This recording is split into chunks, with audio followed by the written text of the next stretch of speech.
করে শেষ করে গেলাম তোরে তোরা আব্বা বলো না আর অন্যায় হয়েছে তুই এটা সিগনেচার কর ধর ইয়ে ধর তুই এখন কি হাসতে মিয়েছিস ও এটা তো কিছু লেখা নাই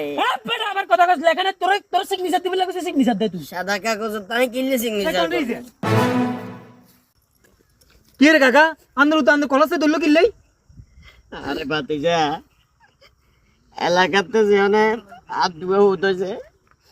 ব্যাগে আরে কইছে এলাকার ভিতরে সবচেয়ে ধনী ব্যক্তি আই আর বড়টা হলো অঙ্কা দিয়ে গেছে চারটি চিন্তা করলে বলে এত অঙ্কা আর ড্যান্স শেষ করে দিবে বলে আর গলার চাই জানি ধরছে তোমরা নইলে এত হয়তো আর শেষ করে দিত আয় অন্য দুনিয়াতে আছি কোনো জায়গা জমিলে জায়গা শুরু করছে ভাতিজা আয় মরে গেলে আর নামও থাকতো না আমি যা বুঝলাম আর নামও থাকতো না বিয়ে করছি বুঝছো না